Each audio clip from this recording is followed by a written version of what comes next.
Hello everyone, it's week 4 of the Colour Families prompt in the Facebook group, the Mixed Media Emporium, and the challenge this week is metallics. So let me just give you some ideas as to the types of supplies that you might want to consider using. You could use a metallic background like I'm going to do here. I've got a metallic gold piece of wallpaper. This is just a wallpaper sample. You could use metallic scrapbooking papers, metallic sweet wrappers. I mean, Quality Streets here in the UK just, you know, have a multitude of different metallic wrappers, as do many of the biscuit brands. Think of your metallic paints and inks, or even your mica sprays, that kind of thing. Pearlescent inks, will count those, that's absolutely fine.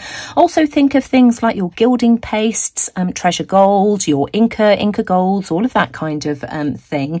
Many of your metallic embossing powders would count for this as well. And if all else fails, tin foil. Just do something with you know, tin foil. Now you can either do your entire project using metallic supplies, or just use it as an accent. Just interpret this in any way you like. Use any colours you like as well. Now I'm going to be working in my 2021 Usual Scraps journal. Haven't worked in this for quite a while. Well, I did last week's page, of course, but seeing as it was sat on my desk, I've decided that I want to do something in this again. So I'm just going to pull out a few supplies, and I'm going to get working on this metallic page here. Now I've got a piece of 300 GSM white cardstock here that I've cut to 4 inches by 6 inches. I think this will fit my page really well. I've also got some modelling paste. Mine is the Pebeo Studio Acrylics. I've also got this stencil here. I think this is called Linen by Creative Expressions. I do believe that Tim Holtz does a similar one as well. And what I'm going to do is apply some of this through the stencil using a palette knife. So let's see if I can do this smoothly. So I'm just going to scrape this through like so. I want to make sure I get a nice smooth and even layer.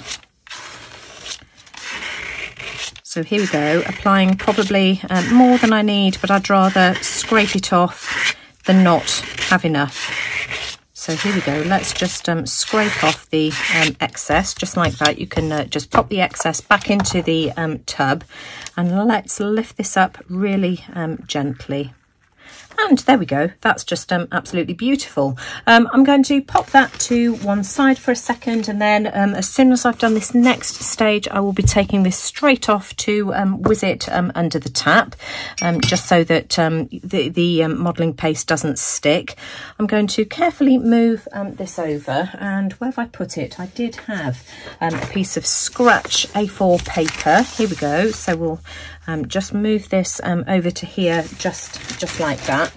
And then I've got some of the Seth Apter baked texture in patina oxide, and so I'm going to give this a good shake, and then I'm just going to pour some of this straight over the top of the modelling paste.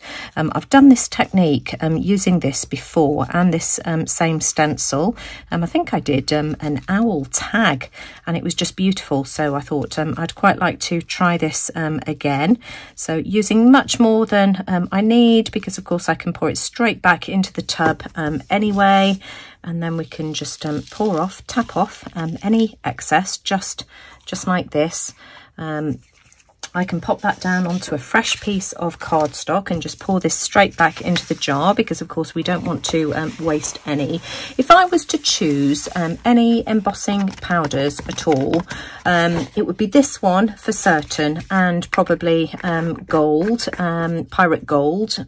I just love this one here. This is Patina Oxide by Seth Apter, and it's called Baked Texture. It's just gorgeous. Now I'm going to heat set this with my heat tool. I'm going to turn the sound off to spare your ears, but you'll be able to see the texture change.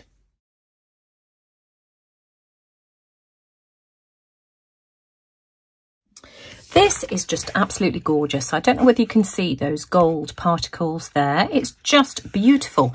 So this one here was using the patina oxide. I also decided to do another one using the baked texture in Deep Sea, and I've done this one here on craft cardstock. Now let me just pop that one to one side for a second. I'm going to start off by doing something with this one here.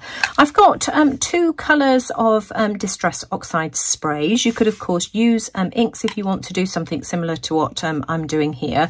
I've got Iced Spruce and Peacock Feathers. I'm going to go off camera, give these a really good shake. So I'm just going to spray the background. Now of course the embossing powder will act as a resist. So I'm just going to go in with the grey first, that is the Iced Spruce, and next we'll add some of the Peacock Feathers. So we'll add that over the top like this.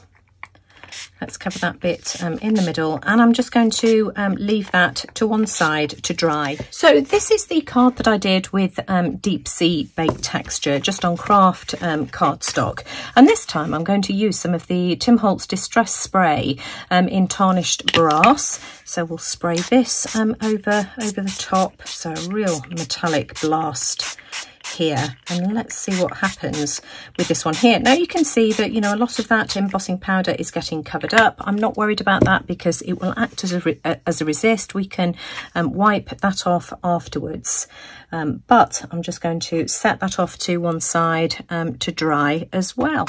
I'm so happy with these backgrounds. Just look how gorgeous that is. Can you see that metallic shine? I think you can. And this one here as well, it's just absolutely beautiful.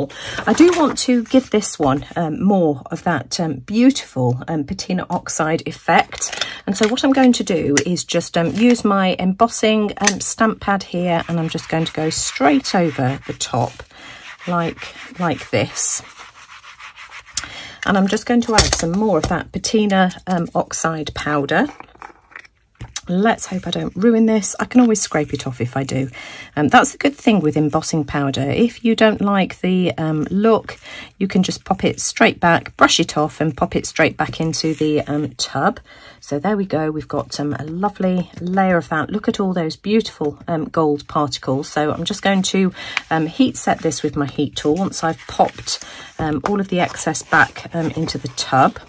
Oh my goodness me, just look how gorgeous that is. That's exactly the look I was after. Let me just see if I can just tilt this so that you can see that beautiful metallic going on there. Isn't that gorgeous? So let's decorate these beautiful backgrounds. Aren't they just absolutely gorgeous? Now, of course, these measure 6 by 4 inches. I've cut myself 2 more pieces of cardstock that measures 3 by 5 inches, which I think is going to be the perfect size for my focal images to sit on. So let me just move those out of the way. Now I'm going to start off with the horlogerie background, and what have I done with my embossing ink? Here it is. I'm just going to make sure that I apply a really good layer of embossing ink all over the background of this stamp, just like this. Really going in heavy to make sure that all of that is covered. Just like this. That should be enough.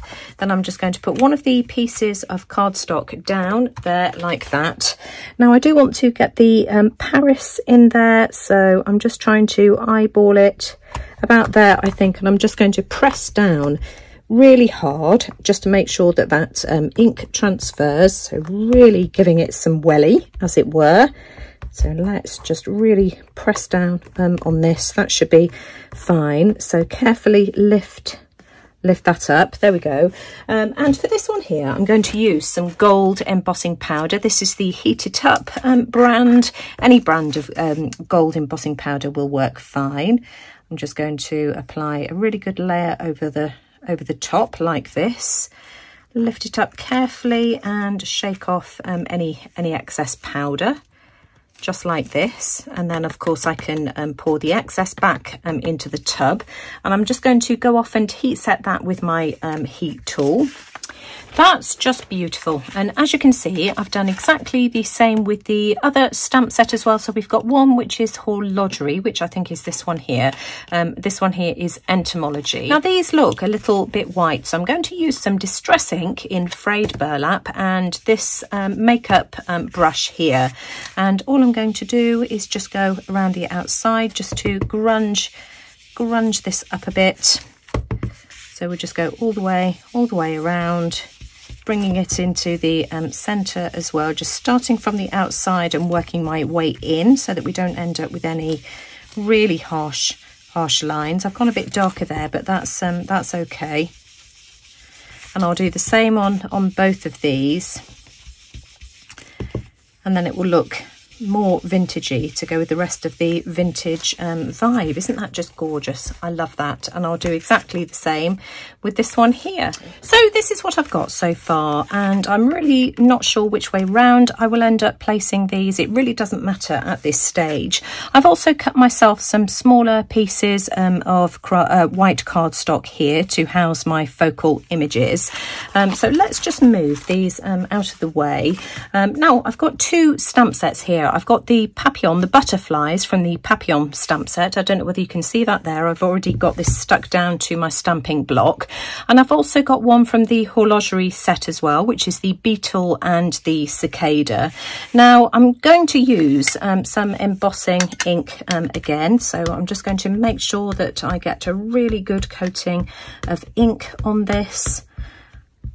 Just like this. Let me just grab myself a piece of paper just to catch the excess. Here we go. Move that out of the way for a second. Pop this one down. So the larger piece for the butterflies. Let's see if I can get this lined up well. I think about there. Pop it down, and I'm going to hold this down for a second or two just to make sure that that ink well and truly grabs. That should do it. And then this time I'm going to use some black embossing powder.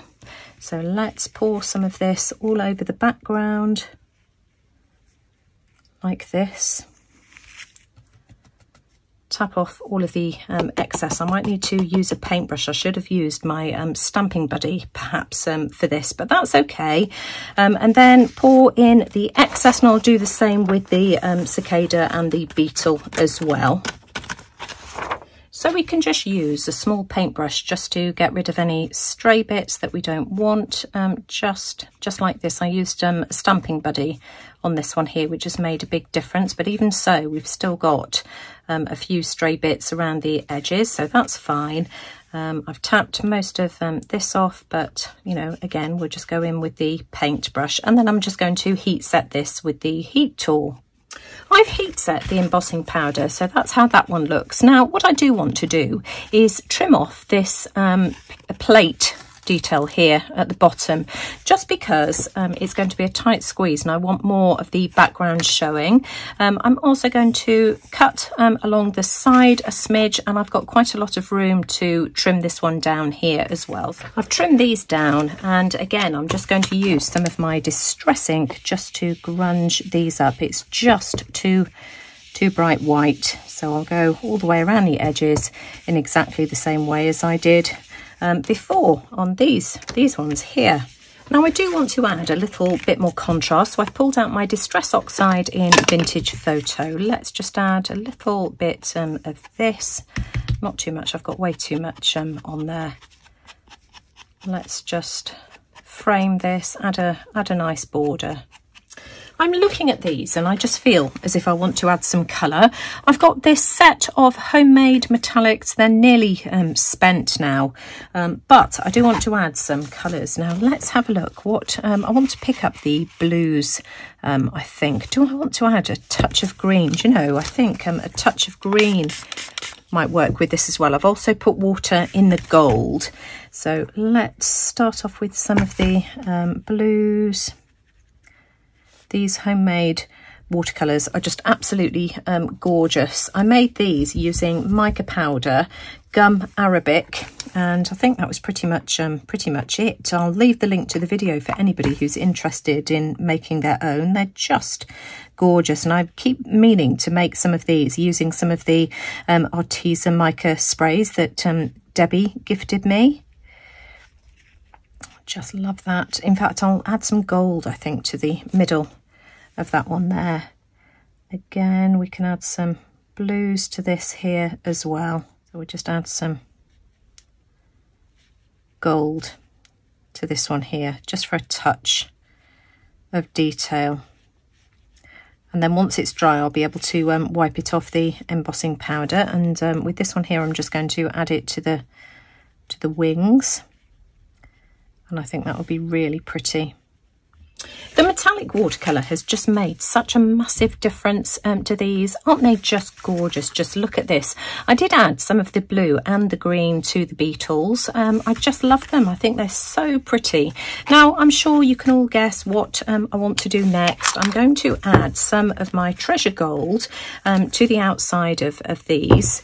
So we'll have the treasure gold just around the outside. I want quite a thickish layer. And this will take a while just to set hard and dry, but it just adds so much.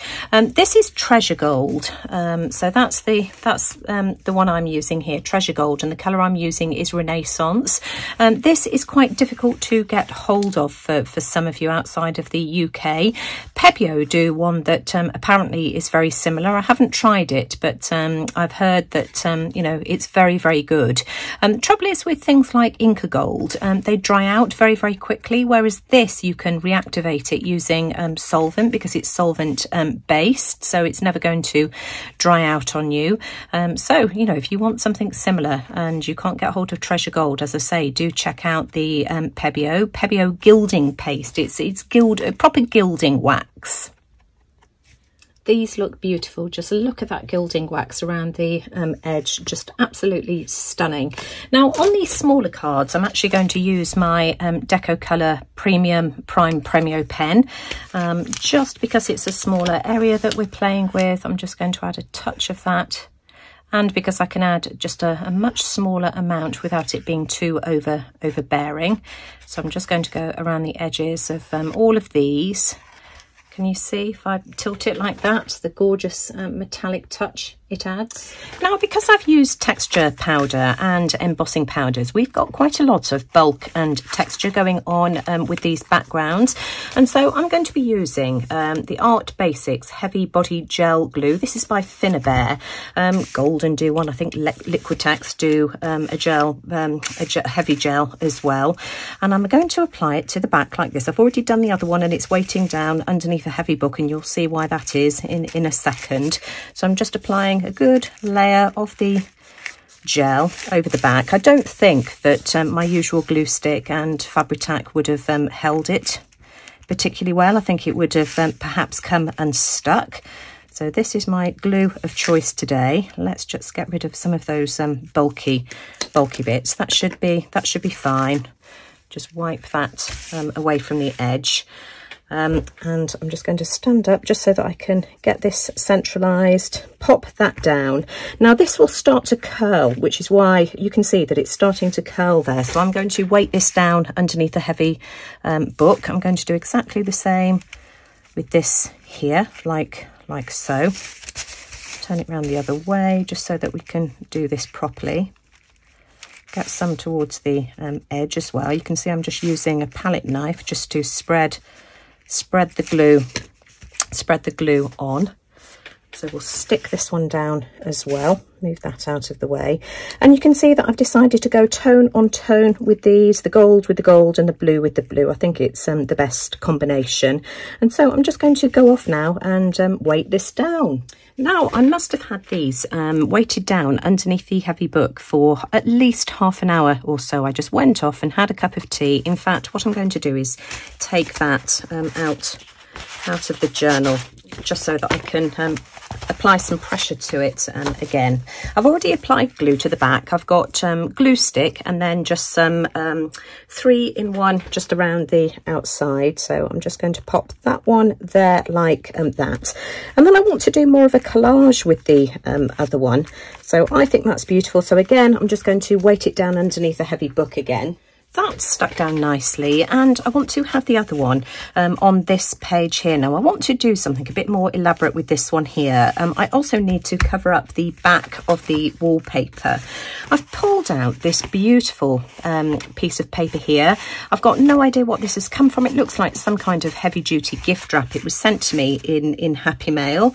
Now it's not quite wide enough to fill the whole of the page, and I can't find anything to go on the side here. So what I think I'm going to do is stick that down there like that.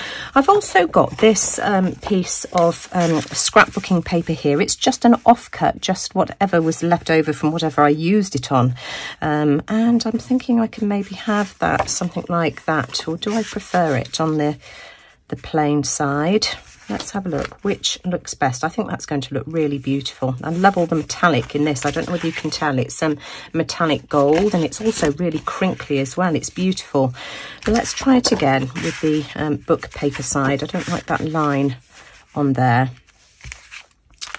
No, the plain side to me looks better. Now, I like this area here at the top, so I think what I'll do is I'll measure the width of my page just so that I can trim it off from this end here. So just under 5.5 inches. I do want to apply some more ink around the edges. It looks as if it's already got ink, but of course it's not. It's just the design of the paper. But let's just carry that around. I don't need to do the bottom because it'll be covered up by the other piece, and I'm just going to stick that down just there like that, or just use glue stick to stick this.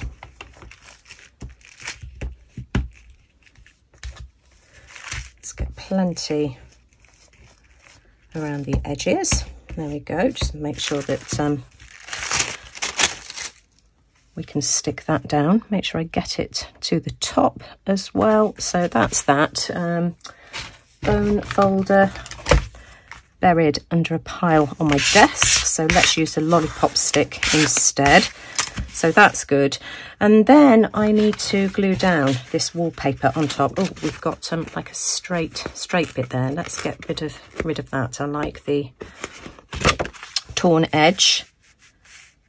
And I'm going to have to trim this as well. So let's just make a mark here, and I'm just going to take that off and trim it just so that I don't waste any. Now that I've cut it on this side here, I don't like how that looks at the top. So what I'm going to do is tear just to make it look more jaggedy. And I like the fact that I've got some of the underside showing across the top as well. I don't want it to be particularly straight. I like the shape that it was. It just didn't look right. Oh, hang on.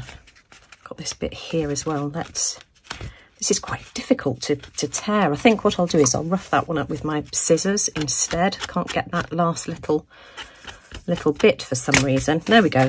And so I'm going to stick that down there like that. That's gorgeous. That's the background stuck down, and again I've just used glue stick and some 3-in-1 just around the outside for this. Let me stand up just to see where I want that to go.